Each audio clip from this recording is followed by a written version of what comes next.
City Clerk, please call the roll. Mayor Woodman. Here. Alderman Detweiler. Here. Alderman Gettemeyer. Here. Alderman Johnson. Here. Alderman Ney. Here. Alderman Waters. Here. Alderman Wilson. I'm present. Quorum is present. All right. Does anybody have any questions, concerns, comments regarding the consent agenda? None heard. Can I get a motion to approve the consent agenda? Moved by Alderman Johnson, second by Alderman Detweiler. All in favor? Aye. Any opposed? None heard.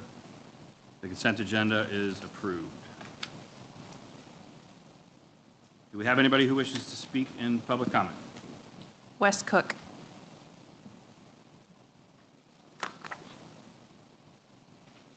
Before we start, I'd like to note that in this item, in recognition of the value of public comments on city issues and the importance of allowing members of the public to express themselves on matters of community interest, the Board of Aldermen invites residents and other interested parties to speak before the board. I would ask anyone wishing to speak before the board to submit a completed speaker form to the city clerk. Once your name is called, please approach the podium to address the board. To make certain that all interested parties have an opportunity to speak, I would ask that each speaker limit their comments to 3 minutes in duration.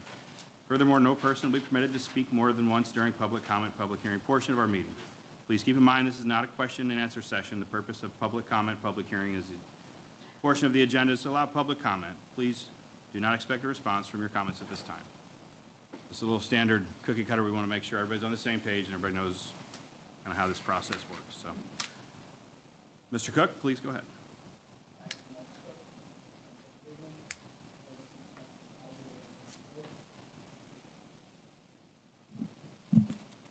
With that being said, we really don't know who maintenance or wants to claim between O'Fallon and Darting Prairie. We have a lot of contractors, subcontractors that come in and do work. It turns to crap. There's no backfilling. There's rocks. There's gravel left everywhere. Bicycle marks through new concrete because it wasn't roped off right. Pop concrete on the other entrance. Debris from Prairie Encore all on the curb. We just like it cleaned up, our curbs taken care of, and all the damage fixed up. And then we like subcontractors to be held accountable for this and make this a standard through Darting Prairie all over, not just Pinnacle Point. I don't, from the pictures earlier, I've handed Ryan Wilson and Laura Gettemeyer some maps so you know where it's all laid out. And that's pretty much all I have to say. Thank you for your time. Thank you, Mr. Cook.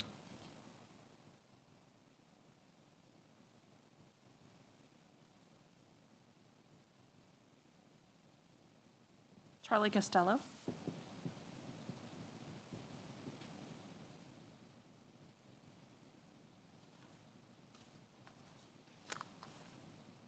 Hi, I'm Charlie Costello from 737 Thayer Court.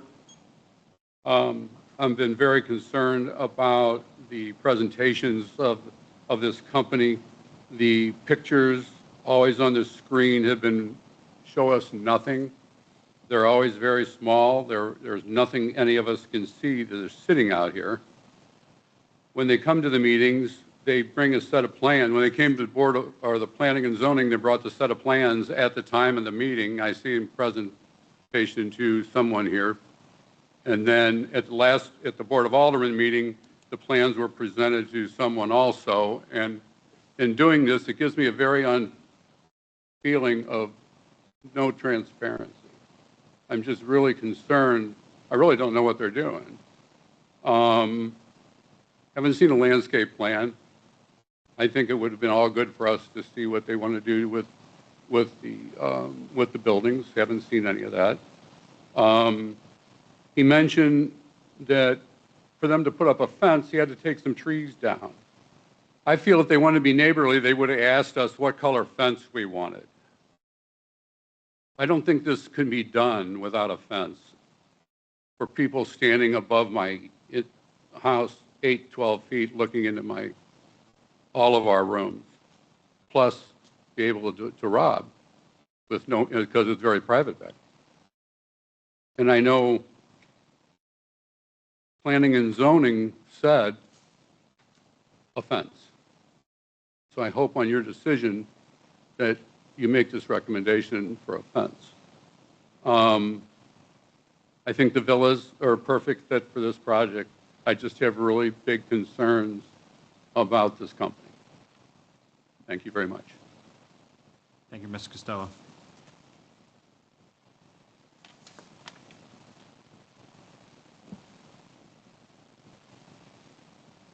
Cheryl Brayton. Breton. Right.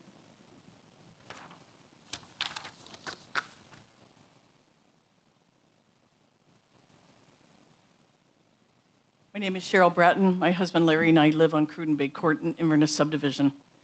I'm not suggesting it should be renamed, but let's face it, the words comprehensive plan or Vision 2020 don't have much meaning for most of Darden Prairie's residents. However, much like our country's preamble to the U.S. Constitution or corporate and educational mission statements, the city's comp plan should be the document which steers your decisions. This evening, as you consider a rezoning request and conditional use permit for the acreage commonly known as Stillwater Grove, please keep pages 49 and 50 of the city's comprehensive plan in mind. Hopefully, the copy of the plan has been sent down the road to you. Quote, demographic trends and desires have fueled a market for large unit villa-style development, where the housing units are clustered together on smaller lot sizes with a greater proportion of the overall development devoted to green space. The maintenance of common areas, yards, and landscaping is handled by a homeowner or condominium association. These residential development types, while higher in overall site density on a given site than traditional single-family residential uses, do not represent typical multifamily unit densities. Darden Prairie residential development patterns indicate a desire on the part of the residents to maintain lower densities. Therefore, this plan suggests close scrutiny of proposals for multifamily development, as in walk-up or garden apartments, duplexes, townhouses, etc. Residential developments that are not conventional single-family types should be restricted to properties that have a unique size, shape, or topographic characteristics that would not support a typical single-family layout. Other types of residential units can be built at greater densities than that of adjoining single-family developments, but the density of such development should not be so great as to impact the character of the adjacent area. Examples of detached homes include those in Cordoba, right down the street at Hanley and Feisey at Darden Place, the carefree homes from Lombardo and Inverness, and also perhaps Arden Point subdivision off of Highway N, big houses, smaller lots. Pages 49 and 50 of the comprehensive plan prove that the Stillwater Grove proposals don't align with the city's written vision. You're charged with managing the quality of life in the city, and according to Vision 2020, residents desire low-density housing. This isn't it. Thank you. Thank you, Mrs. Breton. Heidi Trivison.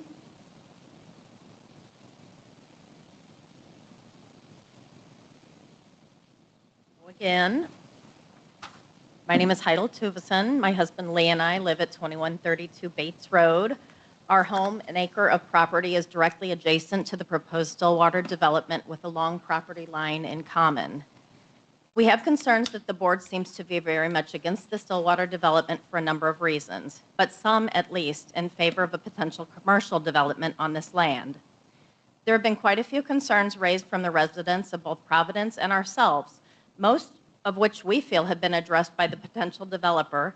Perhaps more detailed plans, photos, samples of the homes, landscaping, fencing, etc., is in order to ease some of those concerns. A recent concern raised at the last board meeting was the size of the proposed garages in Stillwater. But according to information I've gained, the garage space in the Providence Villas is the same or very similar to the proposed garage space that could potentially be made larger, as upgrades are often made when buyers make decisions on options in the Stillwater proposal. We believe it's time to stop picking and being so critical about this potential development and work to see if this can be made feasible. They stated at the last meeting that the villas they are planning would begin in the begin prices in the 400,000s. With options, they will easily move into the upper $500,000 to $600,000 price range. These do not sound like shabby homes to me, but would be in line with current prices of the Providence villas recently that people have put up for sale. The property at 2128 Bates Road that Stillwater wishes to develop has been in complete disrepair for several years now and currently is basically abandoned. We, as neighbors dealing with this for many years, are becoming concerned that squatters may soon move into the home there. Who's going to take care of that? Regarding the idea that the board or some members of the board want this property to be light commercial, we have several thoughts. The South Outer Road property, not adjacent to us, but that is part of the potential development, has been up for sale for many years, with apparently no one coming forward to purchase it for the purpose of commercial investment. And there are currently several properties right up there along the South Outer Road and on the North Outer Road, for that matter, all that have plenty of frontage space along the outer road that have been up for sale for commercial use and/or have just been sitting there for a while now.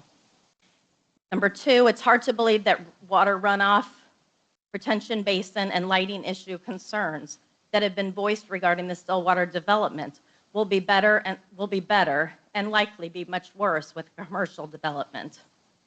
Number three, if MoDOT won't grant access to enter and exit the property off the outer road, how would that work for commercial traffic entering and exiting off Bates Road?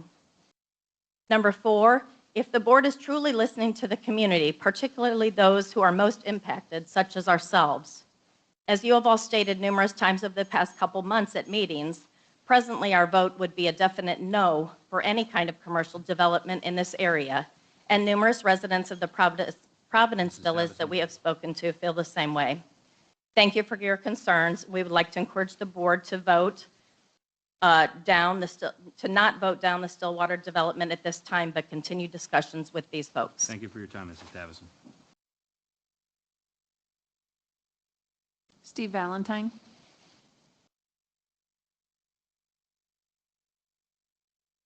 Good evening, Mayor, Board. My name is Steve Valentine. I'm with Fisher Homes. I am here to speak more on behalf of the developer. We have employed Blue Onyx to develop a project for us currently in Wright City. All development is not without its challenges.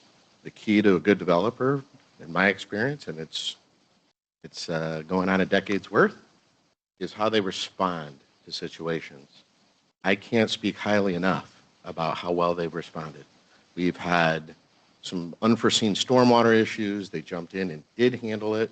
As a matter of fact, installed some additional pipe to route that across the property to the basin. Mind you, at no point asking Fisher for more money. My contract's locked in. I'm buying at these prices. They stepped up and did the right thing. There is an adjacent school. They sit high above the property. They have young kids out there. There is a slope that comes down into our site. There was concern about athletic equipment, sports, and even kids, quite frankly, coming down the hill. Again, Blue Onyx went and met, walked the property, agreed to something. It's getting addressed and handled, so much to the school's satisfaction that they're actually coming to speak on Blue Onyx's behalf at the next Wright City meeting. I say all this just to maybe give a little bit of insight of somebody who's working firsthand with this particular company, that we couldn't be happier. I've had developments come and go in different directions, and so far we're very happy. And on this particular piece of property, Fisher did look at it, and we want to do the exact same thing. We wanted to do villas there. Blue Onyx happened to beat us to it, but we're good sports about it, and we're hoping they're very successful there. Thank you. Thank you, Mr. Valentine. Mike Faulkner.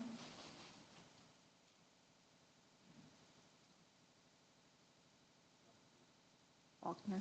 Mr. Mayor, Mr. Mayor, members of the board, for the record, my name is Mike Faulkner. I'm Vice President of Sterling Engineering with offices 5055 New Baumgartner, St. Louis 63129.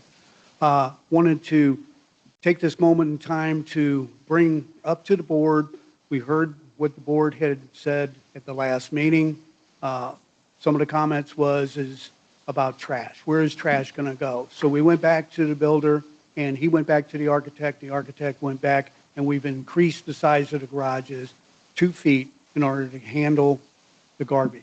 So hopefully that addresses the concerns that the board had. Also, the developer is also here tonight too, along with the architect, so that we can answer any questions. If you have any in the, when these bills are brought up, we'll be happy to answer any questions that the board may have regarding this petition.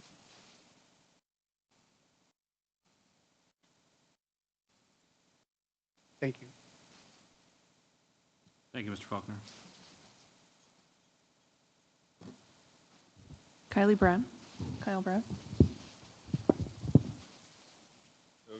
Kylie Brown, 2646 Highway 109, Wildwood, Missouri. I'm the CEO of Blue Onyx and KB Capstone Homes.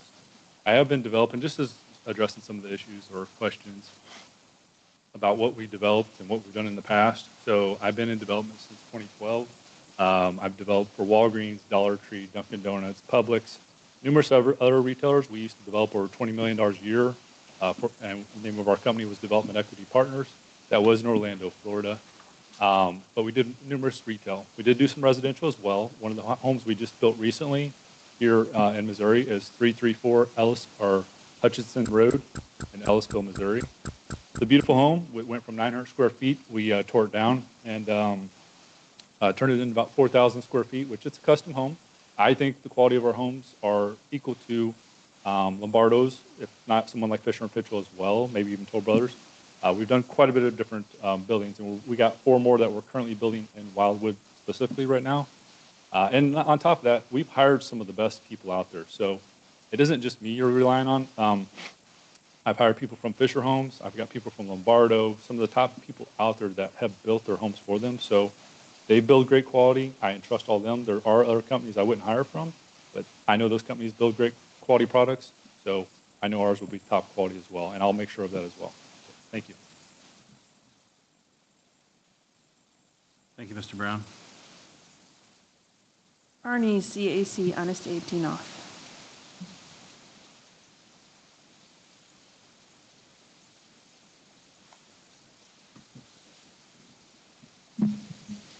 Thank you, members of the Board of Aldermen.